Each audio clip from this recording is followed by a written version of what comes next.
y todos van a participar, ¿no? Ejemplo, yo llego al consultorio, toco la puerta, entonces me abren, ustedes, sí, señor, adelante, buenos días, tome asiento, ¿qué le podemos servir? Entonces, vengo a ver porque estoy enfermo. Bueno, entonces vamos a tomarle sus datos y ustedes comienzan a hacerme una historia clínica en vivo y en directo, ¿no? Me preguntan mi nombre, mi edad, mi ocupación, mi dirección, mi religión, la persona responsable, todo eso. Entonces, en el capítulo de cardiología del cual ustedes vienen, probablemente ya les he enseñado esa parte, pero lo vamos a ir reforzando. Anteriormente no funcionaba así. Todas las rotaciones primero hacían semiología general y después entraban a partir de la segunda rotación en los segmentos que correspondían. Pero bueno, ahora han cambiado eso.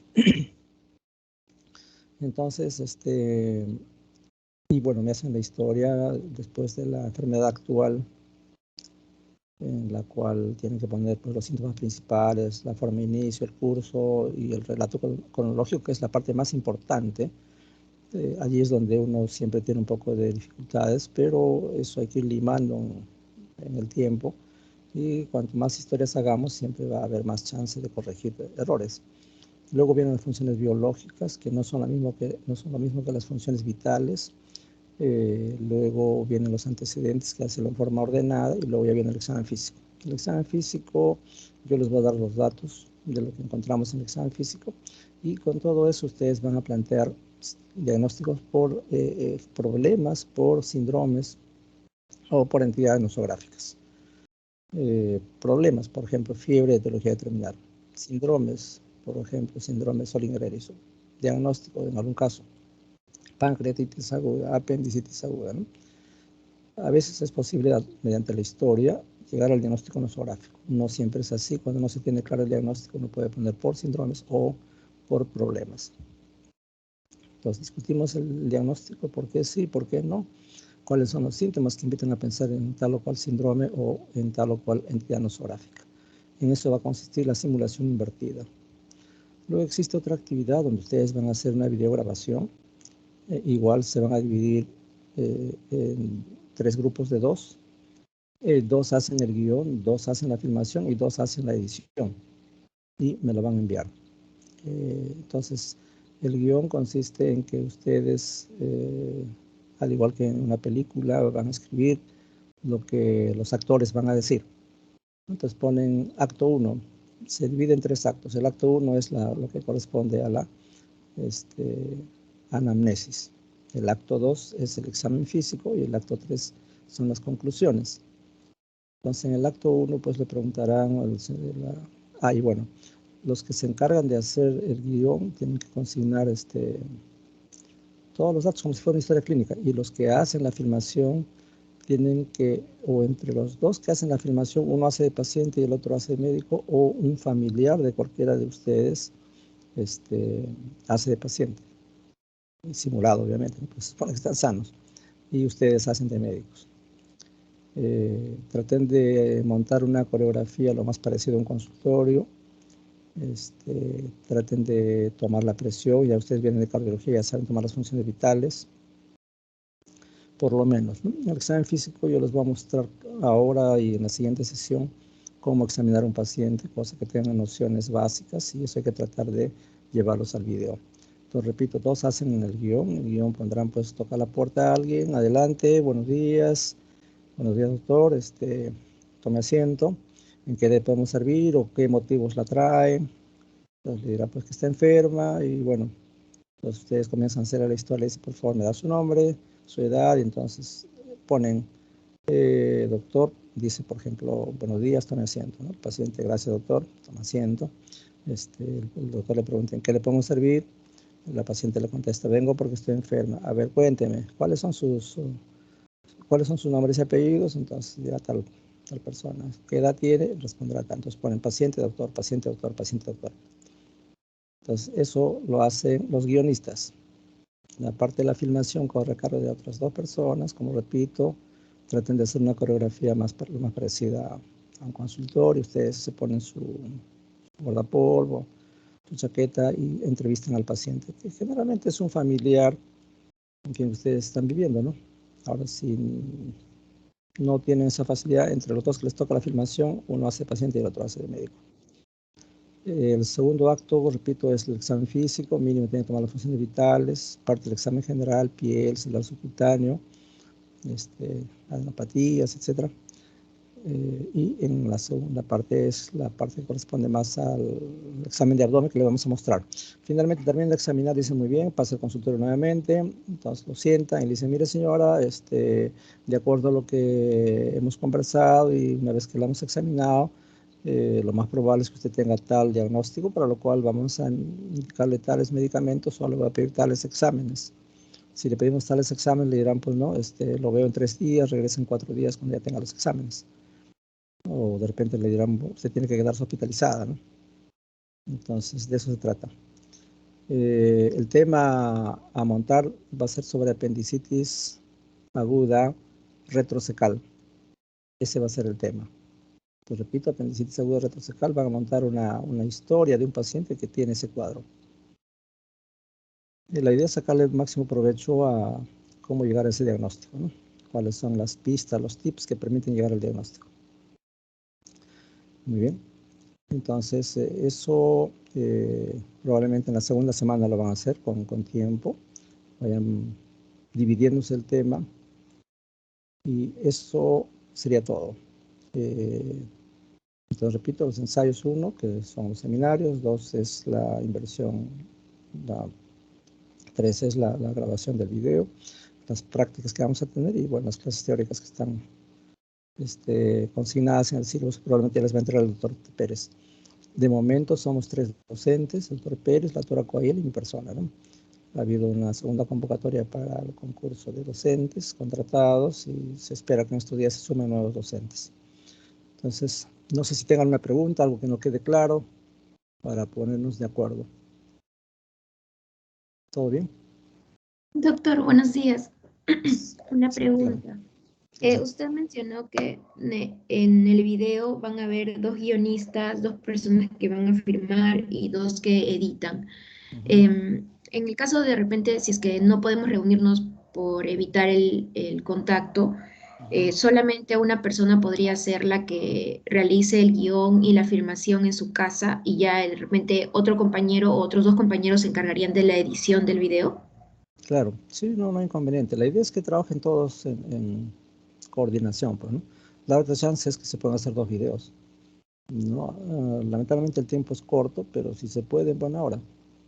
Entonces un grupo sería de 3 y otro de otros 3, entonces le sacaría más provecho porque es interesante esa propuesta, en la cual, porque si no, de los 6 van a trabajar 3 nomás, y los 3 no, probablemente no van a hacer mucho, ¿no? Ujú. Entonces la idea es que ¿Y cuánto tiempo más o menos debería durar un video de... esa discreción de ustedes, no hay problema, Depende de cada uno. Ah, ya. Ya, claro, doctor. ¿no? Pero la idea es ser minucioso, acucioso, ¿no? La historia clínica tiene la ventaja de que más o menos en 80% de los casos una historia clínica bien elaborada permite llegar al diagnóstico sin examen de laboratorio, ¿no? Pero si, por ejemplo, cuando dicen la enfermedad actual, paciente acude con 10 días de enfermedad caracterizada por dolor abdominal tipo cólico localizado en el epigastrio y náuseas, vómitos y fiebre. Eso no dice nada. Entonces, cuando exploren dolor abdominal, ahora les voy a mostrar qué cosas tienen que preguntar, ¿no? Cuando se investiga dolor abdominal, tienen que pensar primero en el tipo de dolor, la localización, la intensidad, la irradiación, la posición antálgica, los factores desencadenantes, los factores agravantes, ¿no? Entonces, son como 5 o 6 características que ustedes tienen que decir respecto de ese dolor. Y tienen que hacerlo en forma cronológica. Si comenzó hace una semana, dirán, hace una semana presenta dolor de estas características, ¿no? 3 días después el dolor se hace más intenso, se acompaña de sensación nauseosa, que llega al vómito, el número de 3 arcadas en promedio al día, son vómitos postprandiales inmediatos de contenido alimentario, con rasgo de sangre, ¿no? Motivo por el cual se automedica con dimedrinato. Siempre trate de mencionar nombres genéricos, no digo nombres comerciales, ¿no? Con lo cual obtiene mejoría o no obtiene mejoría, ¿no? Como persisten los síntomas y se agrega sensación de alza térmica cuantificada en tanto, deciden acudir a facultativo, ¿no? Quien lo examina y le parece que se trata de una gastroenteritis, le prescribe ciprofloxacino, lo toma en forma regular por 3 días y al notar que no mejora acude a la consulta, ¿no? Entonces, los datos tienen que ser así en forma secuencial, como en el tiempo se han ido presentando, que otros síntomas se han ido sumando. Eso ya es obvio, ustedes lo han visto en cardiología, es pan de todos los días, pero se los reitero porque ese es el relato cronológico. Después pueden hacer una revisión pequeñita, ¿no? Entonces ustedes pueden poner, por ejemplo, niega mialgias, niega disuria, poliaquiuria, si es que hay algún síntoma que pueda estar relacionado con el diagnóstico o hay alguna enfermedad más o menos evidente, ¿no? Por ejemplo, si un paciente tiene debilidad muscular, tiene fiebre, ¿no? Tiene alopecia, entonces ustedes ahí al final de su relato cronológico pondrán, yo les digo así en forma genérica, niega estigmas de lupus o lúpicos, ¿no? ¿Cuáles son otros estigmas de lupus? Entonces pondrán fotosensibilidad negativo, rash malar negativo, orinas no espumosas. Lo normal es que tengan ahora orinas espumosas cuando estamos frente a un paciente con lupus. Entonces tratar de negar los síntomas que pueden redondear un diagnóstico de lupus. Entonces el que lo lee dirá, esta persona si ha estado pensando en lupus, pues supone que niega esos antecedentes. Porque cuando ustedes presentan la historia, les van a decir, y le has preguntado si tiene orinas espumosas, y le has preguntado si tiene rash malar, y le has preguntado si tiene fotosensibilidad, entonces recién vas a estar contestando. Ustedes de un solo plumazo al final de su relato pondrán niega síntomas lúpicos o niega tales síntomas, ¿no? Luego vienen las funciones biológicas y bueno, así en forma ordenada, ¿no? Entonces, de eso se trata. No sé si hay alguna otra pregunta. Doctor, los temas del seminario, ¿cuáles fueron? Disculpe. Uno era úlcera péptica, 2 es hepatitis viral. Bueno, úlcera péptica y en todos los temas hay que hacer primero la etiología, algo de etiopatogenia o fisiopatología, luego el cuadro clínico, el diagnóstico, las complicaciones y el tratamiento, ¿no? Entonces, ustedes pueden agregar más ítems si gusta poner epidemiología, que por ejemplo en el caso de hepatitis es fundamental, ¿no? Conocer la epidemiología a nivel mundial, a nivel nacional. Entonces, eso hay que dividirse. Es una puesta al día en ese tema, ¿no? Luego, en el caso de hepatitis, probablemente les tomemos un pretest o en cualquiera de los yo les voy a avisar con tiempo si va a haber o no pretest. No sé si hay otra pregunta.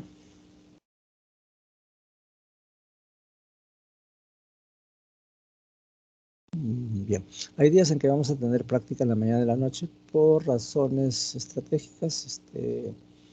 Yo estoy haciendo solo consulta presencial, perdón, virtual, tanto en el hospital como en la práctica privada, y entonces probablemente retornemos ya a la labor presencial. En este caso, las clases las vamos a tener casi en la noche. En estos días, probablemente por razones de tiempo, los viernes y los sábados, va a ser imposible estar con ustedes, así que vamos a avanzar 2 clases entre hoy y mañana, yo les voy avisando. Hoy día a la noche a las 7 nos reuniríamos para completar la clase de hoy día. Si es que no tienen inconveniente, lo podemos hacer más tarde también, si es que alguno de ustedes trabaja. Les pregunto a todos. Tenemos examen, doctor. El día de hoy tenemos examen. ¿A qué hora? A las 8 y de ahí tenemos seminario a las 9. Seminario de... Diagnóstico por imágenes. Ya, bueno, en todo caso ya mañana completaremos todo lo que falte. Bien, entonces hoy de la noche no, mañana martes ya nos ponemos de acuerdo, ¿ya? Ojalá que, bueno, si les alcanza el sílabus del doctor Pérez, nos acomodamos. Si, por ejemplo, me toca dictar clase, dicto la clase de 7:30 o de 8 por adelante y después de eso la práctica. O lo pasamos la práctica por la noche, podemos hacer 2 prácticas inclusive. Es cuestión de ir acomodándonos, ya de mi parte no hay inconveniente. El único tema que yo tengo dificultades son los viernes y sábados. Vamos a tratar de adelantar por eso. Así que con tiempo vayan preparando sus videos, vayan dividiéndose los temas. No sé si quedamos en que van a hacer 2 videos o un solo video. Me avisan si están interesados en hacer 2 videos, ¿ya? Para que trabajen 3-3. Si solamente es un video, bueno, no tengo inconveniente, ya ustedes vean quién presenta, pero mínimo es un video por la rotación. Si lo puedo hacer 2, sería excelente. Me avisan y yo les asigno un segundo tema. El primer tema es apendicitis aguda retrocecal. Muy bien, se ponen de acuerdo o no se olviden por WhatsApp, me confirman si necesitan hacer un segundo video. Entonces, dicho esto, vamos a comenzar con la presentación de hoy día.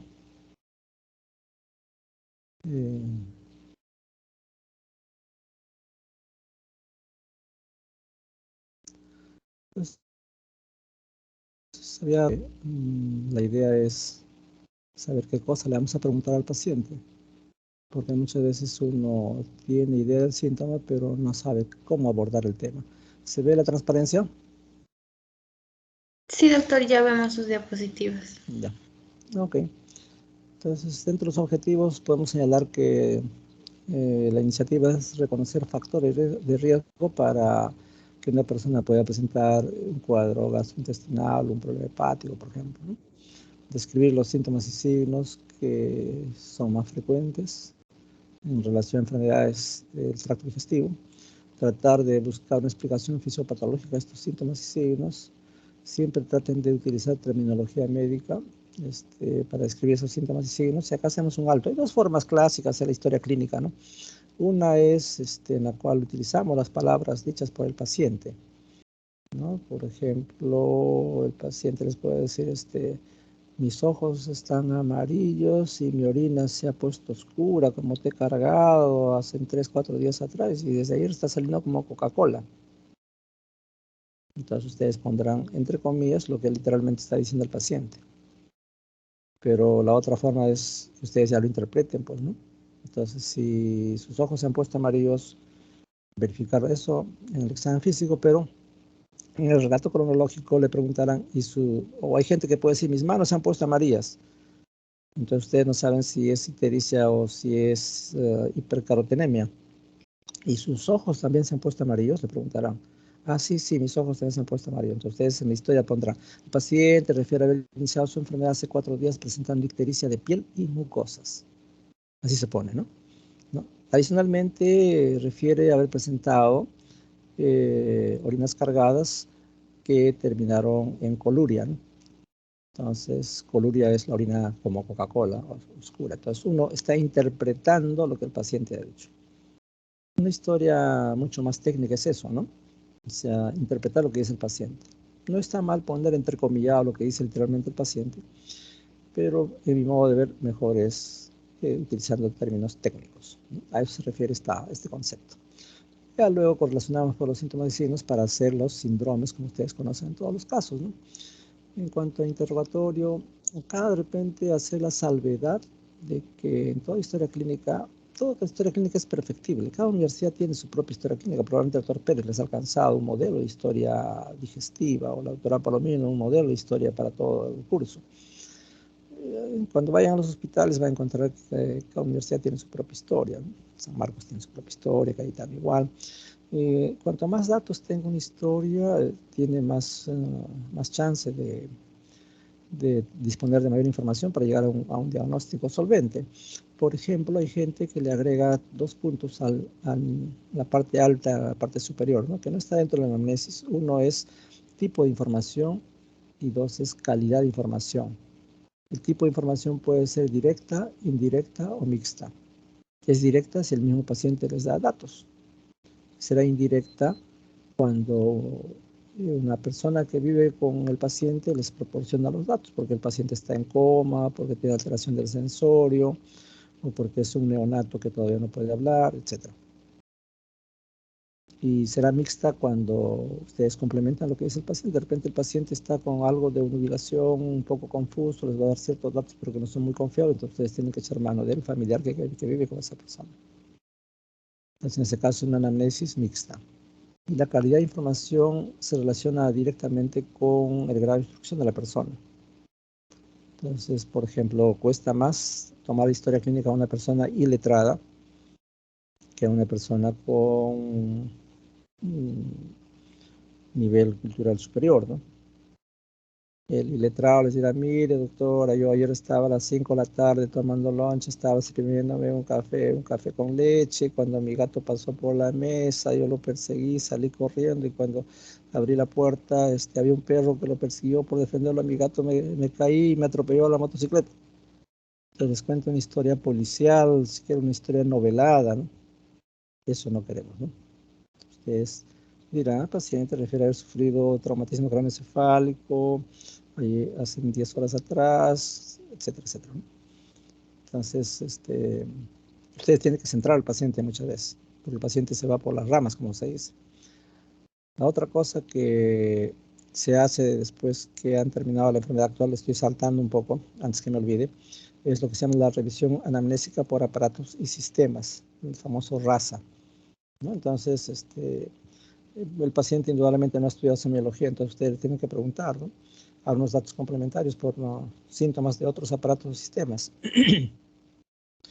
Eso es un craso error cuando están frente a un hipocondríaco. El hipocondríaco le duele todo, desde los pelos hasta las uñas de los pies. Entonces, si usted le dicen, ¿y le duele la cabeza? Ah, sí, sí, sí, me duele la cabeza. ¿Y cómo es ese dolor de cabeza? Y les comienza a dar detalles y se demora media hora en describir eso. Y si le siguen preguntando, les va a decir de cada síntoma. Sí, también me duelen los ojos, cuando abro y cierro veo chispitas. Y entonces es de nunca acabar. De todo le molesta, todo le duele y al final no tiene nada. Entonces, ustedes van a ir dando cuenta mediante la persona que están teniendo al frente, frente a qué persona están. Usualmente los que tienen una personalidad anancástica, los que son obsesivo-compulsivos, inclusive llevan apuntado un papelito sus síntomas, ¿no?, para no olvidarse supuestamente.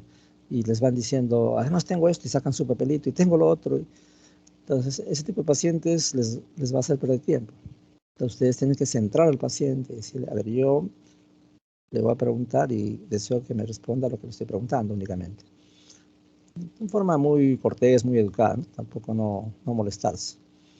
Entonces, en eso consiste en poner el tipo de anamnesis y la calidad de información. La calidad de información puede ser buena, mala o regular, ¿no? Una persona a nivel cultural superior pues le dirá, mire doctor, ayer en la tarde comencé a tener fiebre, me tomé la temperatura, tenía 39, como me dolía la cabeza, me automediqué con paracetamol y no me calmó. Entonces, ¿no?, una condición, un lenguaje más elaborado, ¿no? Entonces, eso.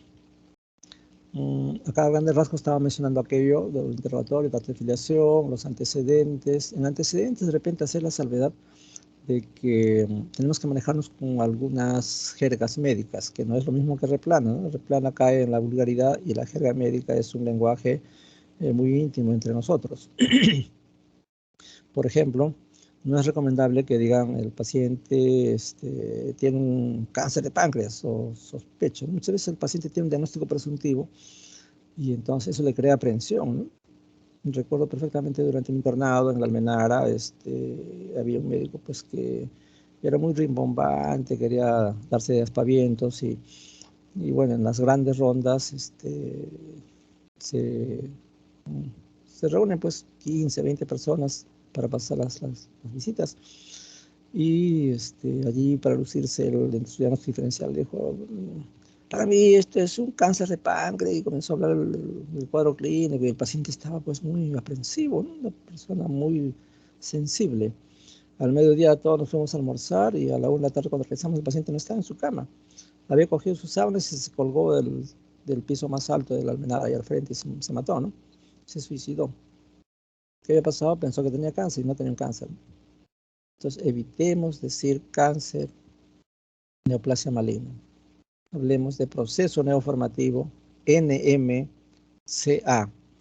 Entonces, la sospecha es un CA de páncreas, la sospecha es un proceso neoformativo a tal nivel, así. Después, cuando hablamos de pacientes con SIDA, no lo digamos con todas sus letras. Digamos, paciente código blanco es una jerga, ¿no? Hay otro que es paciente viviendo con enfermedad de inmunodeficiencia, tiene unas siglas eso. Después, por ejemplo, una adolescente, ¿no?, que ustedes se ganaron la confianza, ella les contó que había comenzado a tener relaciones sexuales, y ustedes cuando presentan la historia, dicen, primera relación sexual, y de repente la tía está al costado y nadie sabía que la chiquita tenía relaciones sexuales. Y la pobre no sabe dónde meterse, ¿no?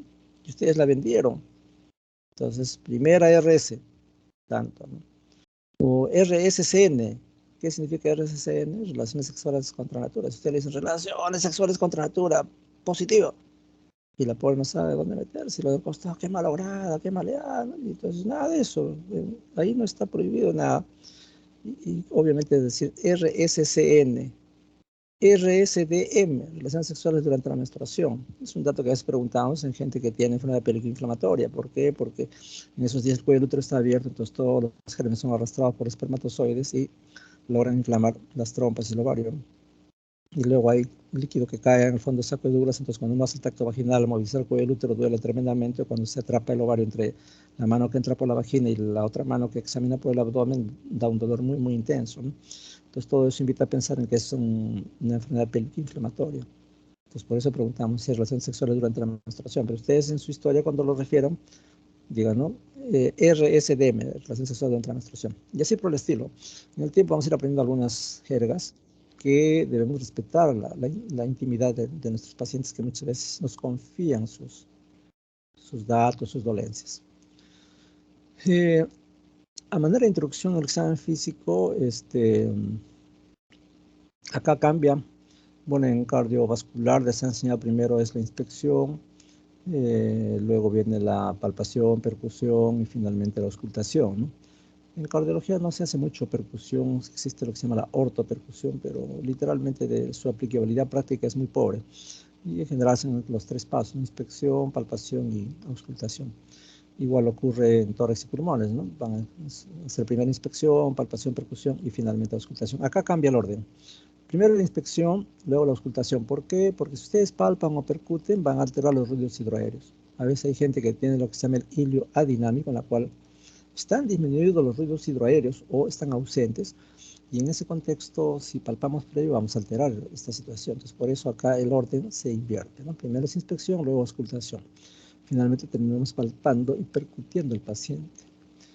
Bien, entonces, el dato de filiación, pues la edad es importante. Por ejemplo, una atresia esofágica es improbable que se pueda diagnosticar una persona de 15, 20 años. ¿Por qué? Entonces, ¿cómo ha vivido hasta esta fecha, ¿no? Usualmente es una patología que se diagnostica en el neonato, ¿no? Que es aquel niño de los primeros 30 días, ¿no? Una neoplasia es raro que lo presente un niño, pues no es más frecuente en gente de tercera edad, ¿no? Y así por el estilo. Hay enfermedades que son prevalentes durante la infancia, como son los procesos inflamatorios, los procesos infecciosos, ¿no?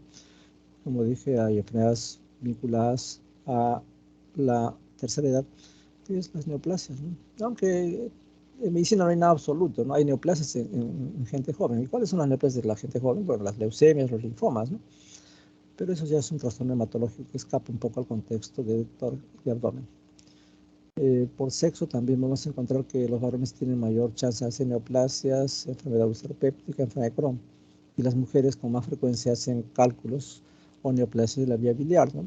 Y hay dispepsias también o estreñimiento como parte de un trastorno digestivo funcional. Igualmente, cuando se invocan los grupos étnicos, las personas morenas rara vez hacen apendicitis y úlcera, ¿no? Pero sí pueden hacer neoplasia de esófago. Los asiáticos, en ellos es raro la litiasis y la úlcera duodenal. Y de acuerdo a la ocupación, ustedes pueden sospechar, por ejemplo, gente que trabaja en minería, en fundiciones. Por ejemplo, si una persona que viene de Loroya, ¿no? Loroya pues, es una zona donde hay alta contaminación por plomo. Y entonces muchas veces viene por un dolor abdominal que inclusive muchas veces termina en sala de operaciones ante la sospecha de una apendicitis, ¿no? Y cuando entran a la cavidad abdominal, la apéndice está normal. ¿Qué fue? Era saturnismo o plumbismo, ¿no? Intoxicación por plomo, que puede un dolor más o menos importante, que puede hacer confundir al clínico o al cirujano con un cuadro de apendicitis. Y así por el estilo, ¿no? Hay enfermedades ligadas a las ocupaciones, ¿no? O, por ejemplo, gente que consume enlatados. Muchos enlatados en los grandes almacenes les han pasado los pericotes, las ratas que transportan la leptospira, y si ustedes no lavan bien los bordes para abrir esa conserva, ese enlatado, tranquilamente pueden estar ingiriendo leptospira y terminan ictéricos, ¿no? Los pilotos que están muchas horas sentados terminan haciendo hemorroides y así por el estilo. Entonces, hay una lista de situaciones que contemplar cuando se invoca las ocupaciones, el grupo étnico, la exposición a determinadas sustancias, ¿no? Acá en las figuras lo que estamos tratando de mostrar es, por ejemplo, un plicoma, que es una tumoración perianal, un prolapso rectal, ¿no? Y acá un vólvulo, ¿no? Que está con las asas intestinales isquémicas, ¿no? Es una especie de anudamiento de los intestinos y que da un dolor abdominal importante. Muy bien, entonces ahora rápidamente hablemos hasta nos dé el tiempo sobre los síntomas y signos de la esfera digestiva, ¿no? Siempre nos vamos a tocar con gente que tiene dificultad para deglutir, ¿no? Mira, doctora, hace 4 meses atrás tuve dificultad para pasar una papa un poquito grande y bueno, pensé que era porque la papa era grande, pero esto ha ido aumentando y después ya tenía dificultad para pasar el arroz. Ya actualmente ya no puedo pasar el arroz, tengo que licuar todos mis alimentos. Entonces eso nos dice que hay una disfagia progresiva, nos dice que hay un daño estructural. En general, todas las enfermedades se pueden ordenar en 2 grandes grupos, las de orden estructural y las psicosomáticas. ¿Qué significa? En el orden estructural hay un daño, una alteración de la anatomía, ¿no? Por ejemplo, un perro que viene y me muerde y me saca un pedazo de piel del dorso de la mano, yo les muestro ahí una úlcera, una herida, ¿no? Y tengo derecho a que me duela, pues, porque hay una úlcera, una herida. Me mordió un perro y me está doliendo, perfecto. Eso tiene una explicación porque hay una herida. Pero hay gente que va a tener la misma sensación, y no es que esté mintiendo, sí siente el dolor, pero no hay la úlcera que explique por qué tiene ese dolor, ¿no? Es una enfermedad psicosomática. En trastornos digestivos también hay enfermedades psicosomáticas, ¿no? Por ejemplo, el bolo esofágico, a varios niveles, ¿no? El colon irritable, la gastroparesia, etcétera, ¿no? Trastornos digestivos funcionales que el paciente va a presentar síntomas, pero cuando usted le hace endoscopía, le hacen tomografías, todo está ok. Entonces, la disfagia, cuando es de carácter orgánico, en donde hay un daño estructural, es progresiva en el tiempo. Comienza a sólidos, luego se hace a semisólidos o semilíquidos y luego a líquidos. Y finalmente termina con este estrechez tan notable que ya no pasan ni líquidos. Ejemplo, cáncer de esófago. Eso es lo que corresponde a disfagia estructural. Pero si el paciente le dice, mire doctor, yo desde que comencé mi enfermedad no podía pasar ni líquido, ni sólido, ni licuado, nada. Eso obedece a un trastorno funcional, ¿no? No es un problema orgánico. Entonces, tomen ese dato de esa forma y se darán cuenta que el paciente más tiene un componente neuropsiquiátrico. Eso en cuanto a disfagia. En cuanto a odinofagia, a veces acompaña la disfagia y consiste en que hay una deglución dolorosa. Entonces les dirá pues que cuando degluten les duele, ¿no? De repente hay un linfoma, un bocio sumergido que está comprimiendo el esófago y entonces la persona va a tener dolor. No solamente su deglución se hace difícil, sino hay dolor. Regurgitación más se ve en niños pequeños, en adultos no. La regurgitación consiste en que hay un retorno del contenido alimentario que ha pasado al estómago, en honor a los rumiantes, pues, ¿no? que regresan sus alimentos para dar una segunda masticación, porque ellos tienen 4 estómagos, ¿no? Usualmente no se acompaña de náuseas ni de vómitos, ¿no? Simplemente sale el alimento, ¿no? Y en ocasiones, como está mezclándose con jugo gástrico, pues se acompaña de una sensación de ardor retroesternal, ¿no? Se llama pirosis. Se puede considerar que es normal, entre comillas, en los lactantes, ¿no? Pero la pirosis indudablemente ya habla de que el jugo gástrico está lastimando el esófago y eso provoca esa sensación pues, de ardor, ¿no? Básicamente el paciente lo describe como un ardor urente, quemante, detrás del esternón, ¿no? El diagnóstico diferencial indudablemente es infarto de miocardio. En ocasiones el paciente puede presentar eructos, también llamados recuerdos. Es una expulsión violenta, ruidosa por la boca de gases contenidos en el esófago, en el estómago, ¿no? Ocurre en gente con dispepsia. La dispepsia a su vez puede ser orgánica o puede ser funcional, ¿no? Si es eventual, es único, no hay un olor penetrante, no es de mayor trascendencia. Pero si tiene un olor a fetidez, probablemente se habla de una obstrucción intestinal baja, ¿no? O eventualmente también de estenosis pilórica, ¿no? O se produjo una fermentación gástrica y es medio agrio, ¿no? En ocasiones se puede producir una fístula entre el estómago y el colon. Por ejemplo, las personas que tienen divertículos se produce una comunicación entre el colon y la vejiga, entre el colon y el estómago. Entonces, por la vejiga hay neumaturia, expulsan gases o salen material parecido a la heces, se llama fecaluria, ¿no? Igual los que tienen fístula gastropólica tienen un eructo fecaloideo, ¿no? A heces. Las náuseas no vienen a ser sino aquella sensación desagradable, pues, ¿no? De procedencia usualmente digestiva alta, aunque también puede ser de tracto digestivo bajo, pero más raro. Previamente a las náuseas puede haber diaforesis, una sudoración importante, bastante salivación, y el paciente está intranquilo y puede tener una arritmia respiratoria, ¿no? Suele asociarse pues a gastritis aguda, ascaridiasis cuando es preprandial, y cuando es postprandial. Preprandial es antes de los alimentos. Postprandial es cuando hay una hipotonía gástrica, por ejemplo, en diabéticos, ¿no? En la cual el estómago está totalmente flácido, entonces la persona tiene esta peculiaridad, ¿no? También hay neoplasias que están asociadas a náuseas y a un eructo con ciertas características de mal olor, ¿no?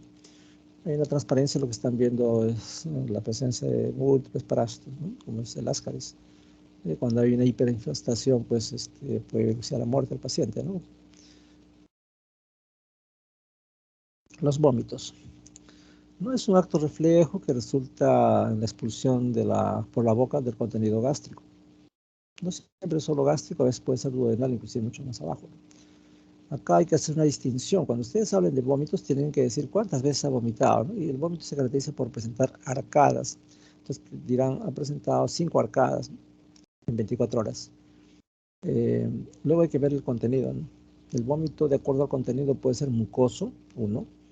2, puede ser alimentario. No se dice alimenticio, puesto que los vómitos no alimentan. Vómito alimentario, siempre hay que expresarse con propiedad. 3, puede ser bilioso. 4, porracio. Y 5, fecaloideo. Entonces ustedes tienen que señalar qué tipo de vómito tienen. Si es moco nada más, dirán mucoso. Si es amarillo con bilis, dirán pues vómitos biliosos. Porracio en honor a la porra del café, ¿no? Las abuelitas antiguas tostaban su café, que eran como 2 granitos juntos como un neumococo, y lo tostaban, lo sometían a una molienda, salía un polvito, lo guardaban eso en un recipiente, y muchas veces tenía una cafetera, ¿no? En la parte superior echaban ese polvito, tenía una criba como una rejilla, y al echar el agua, toda la esencia que le quitaba a ese tostado de café iba a la parte inferior, y eso lo guardaban, y a partir de eso se echaban a su taza con agua hervida y se servía un delicioso café. Lo que quedaba de ese café tostado y molido, eso lo botaban, se llamaba porra. En honor a eso, algunos vómitos pueden contener así, ¿no? Como sangre marrón oscura, ¿no? Y rara vez pues tenemos vómitos fecaloideos, ¿no? Si es que hay fístulas, pudiera darse el caso. Yo en particular no he visto ninguna vez un vómito fecaloideo por una obstrucción intestinal muy baja, que digamos, ¿no? Digamos en sigmoides, en colon descendente. Luego es importante señalar si el vómito se acompaña o está precedido de náuseas. No siempre es así. Hay personas que tienen vómitos sin náuseas, y ese es un inconveniente. ¿Por qué? Porque si no hay náuseas, eso no procede del tracto digestivo, ¿no? Lo más probable es que esté viniendo de un origen central. Entonces, cuando una persona presenta vómitos sin sensación nauseosa que lo preceda, planteen que está haciendo una hipertensión endocraneana, tiene un tumor en el cráneo, ¿no? De esa forma es que se presentan los vómitos en gente con hipertensión endocraneana. La hematemesis es aquel vómito con sangre, ¿no? Traduce enfermedad usteropéptica, traduce úlceras esofágicas, varices esofágicas, cáncer gástrico. De largo, la causa más frecuente es la lesión aguda de mucosa gástrica conocida como gastritis erosiva, ¿no? La cual, cuando ustedes hacen la endoscopia, van a encontrar como picadura de pulgas y por donde resume un poquito de sangre, ¿no? Pero muchas veces le dan tratamiento y en 24 48 horas desaparece, y cuando hacen la endoscopia posterior no encuentran nada. En la mayoría de series, la causa más frecuente de hematemesis son las úlceras pépticas, pero en las series de Loaiza, por ejemplo, hace 15, 20 años atrás, la causa más frecuente era la lesión aguda de mucosa gástrica. Entonces, acá lo que tenemos que indicar es a qué se llama hemorragia digestiva alta y cuándo es baja. Todo lo que está por encima del ángulo de Treitz es hemorragia digestiva alta. Y todo lo que está por debajo es una hemorragia digestiva baja. Entonces, tenemos que estar interiorizados con eso. Simplemente para recordar. ¿Me escucha? Sí, doctor, sí se escucha. Porque no los veo. A ver, les quería preguntar por nombres.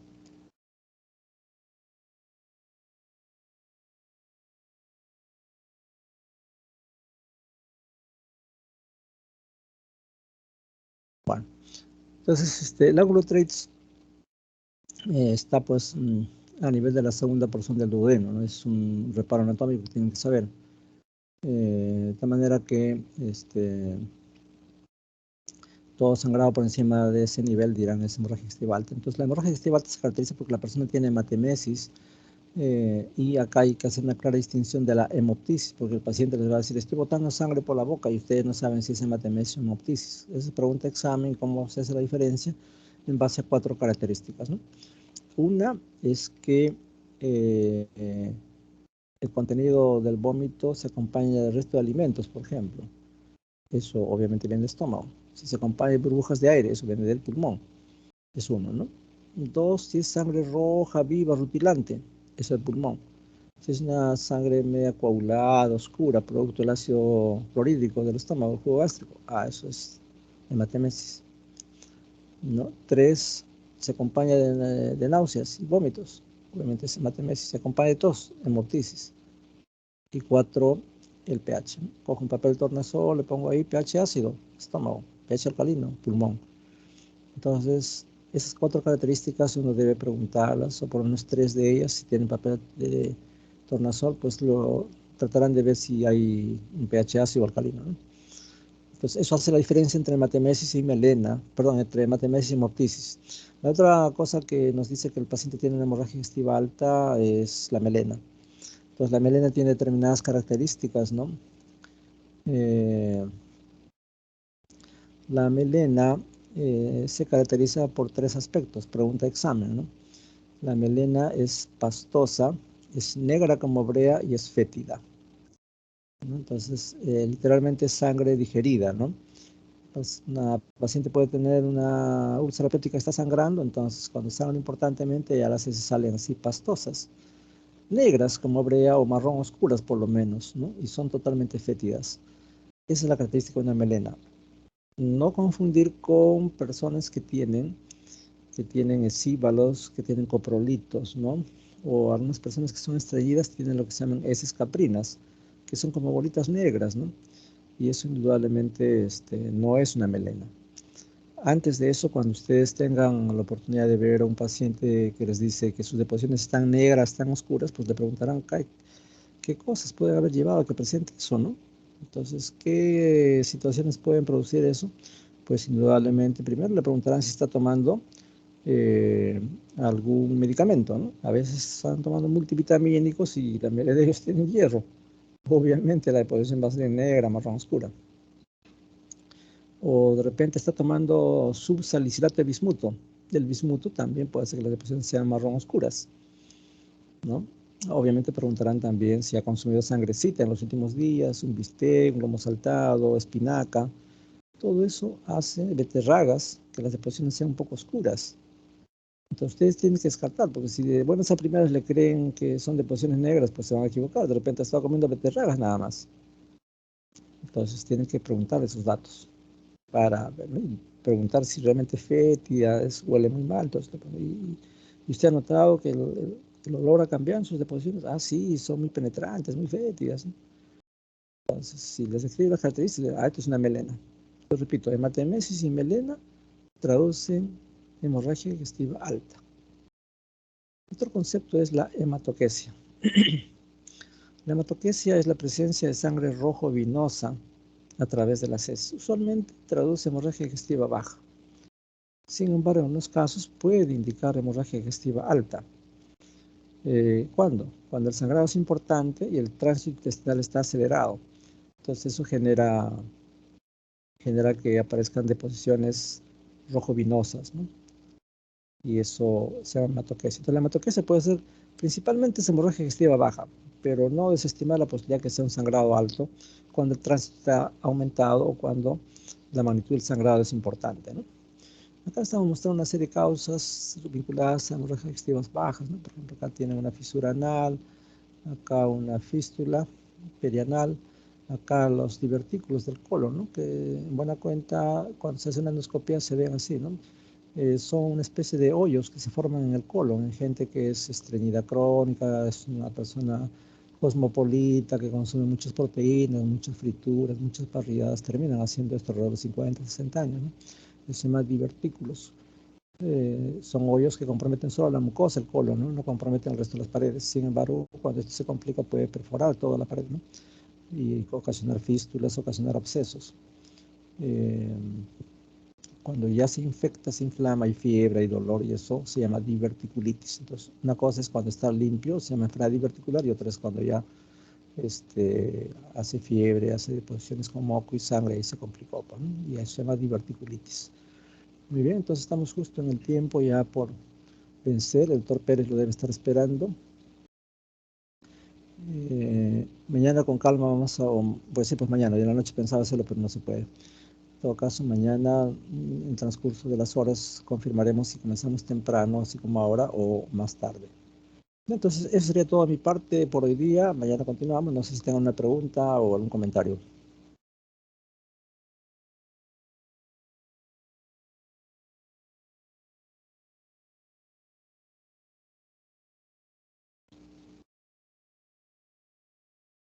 ¿Una pregunta? Doctor, disculpe.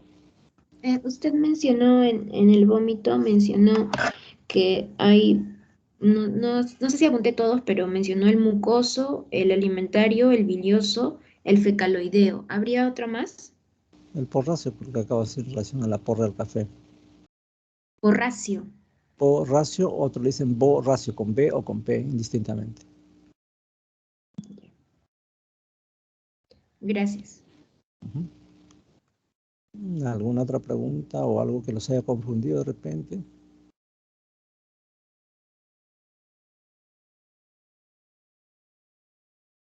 Doctor, en cuanto a las características de la hematesis y la hemoptisis, en la hemoptisis dijo que era roja viva, burbujas, la tos y el pH. En cuanto a las 4 de la hematemesis, solo apunté la roja oscura, las náuseas, el pH ácido. ¿Cuál era la cuarta característica? Bueno, la hematemesis tiene un pH ácido, ¿no? La sangre es oscura, producto del jugo gástrico. Se acompaña de vómitos, ¿no? Y bueno, eso. Si se acompaña de vómitos, es sangre oscura, el pH es ácido y puede acompañarse de resto de alimentos, ¿no? Ya no burbujas de aire, sino resto de alimentos.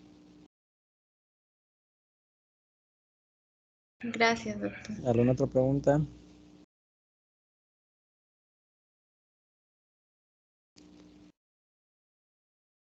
Muy bien. Entonces, si no hay más preguntas, nos vamos quedando por acá. El doctor Pérez ya lo debe estar esperando. Gracias, doctor. Hasta luego. Buenos días. Mañana nos estamos viendo igual temprano. Ya con la delegada nos pondremos de acuerdo a qué hora va a ser. Buenos días. Doctor. Buenos Hasta luego. días.